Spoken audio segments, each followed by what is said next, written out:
Hi everybody, welcome to Thea and Olaf. My name is Irene. With me is Olaf, our Samoyed doggy. You may be wondering why Olaf has this big cone on his head, and you can probably guess Olaf recently got neutered. So today we're going to tell you the reasons why we decided to neuter Olaf and how he's been doing. So deciding to neuter Olaf was actually a very difficult decision for us. Obviously, vets will encourage neutering as soon as possible. Breeders recommend doing it later.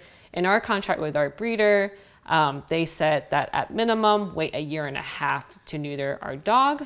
We want to wait until at least closer to the 2-year mark to make sure Olaf has his growth hormones and his growth plates are closed. Ultimately, it was a medical decision for us to neuter Olaf.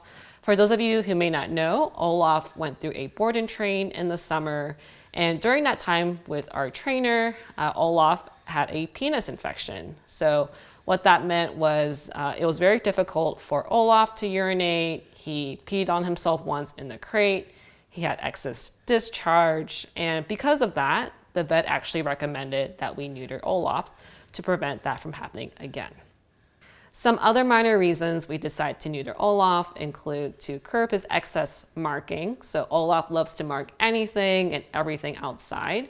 We also want to prevent Olaf from getting attacked from dogs, especially neutered ones. So there have been many instances where Olaf will be walking and neutered dogs will see him, they get very aggressive and lunge towards him. And at dog parks, he's been attacked too by neutered dogs. So we want to prevent that from happening again. So overall, Olaf is doing well after being neutered. The first day, he was pretty lethargic, sleepy, and wobbly. And at the vet, Olaf was carried into the car because we didn't want him jumping. And at home, we had to guide him around to where he had to go potty and such. And the next day, Olaf was pretty much back to his normal self, wanting to play and was very active. But obviously, we didn't want him to be doing too much exercise, so we had to entertain him with plenty of chews and new toys. But Olaf is healing pretty well. We're at the 10-day mark and his incisions are pretty much healed up. The one thing that's still taking some time to heal is the site where his IV was on his leg. So that part is still a little bit scabby and it was bleeding for a few days.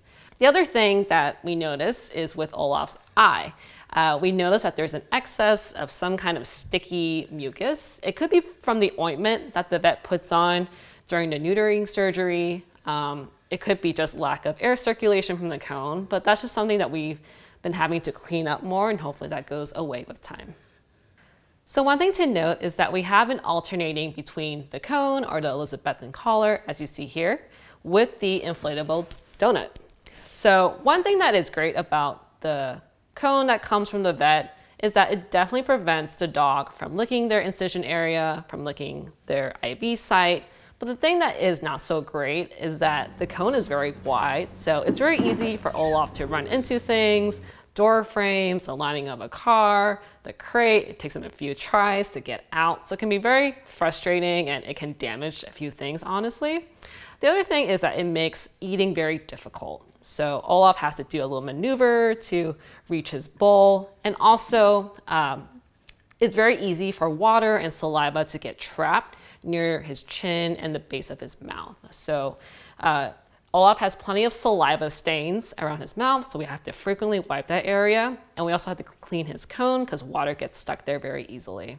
In contrast, the donut is a lot better when it comes to eating. Olaf can definitely reach his food a lot easier and is more breathable, so Olaf feels a lot better with that. The one not so great thing about the donut is that it doesn't completely prevent Olaf from licking his incision area, so he can still wrap his body around and lick his area. He can still reach his paws. So when Olaf has the donut on, we definitely have to keep an eye on him to make sure he doesn't lick parts he shouldn't be licking. So that's it in terms of our neutering update for Olaf. Obviously, we hope that he'll get back to 100% normal soon so that he can go back to his daily routine and play again. But let me know if you have any questions or comments. If you are on the fence about neutering, I would advise talking to your vet to get their opinion. You can talk to your breeder again, but ultimately it is a personal decision. And if you do decide to neuter, I would recommend that you get your hip x-rays done around the same time. Your dog will be under anesthesia, so it'll be easier to just do the hip x-rays alongside it and just get the price discount with it, honestly. Plus, you want a baseline for what their hips look like. So that's it. As always, if you enjoy this content, please be sure to like, subscribe, and hit the bell for notifications. Thanks for watching.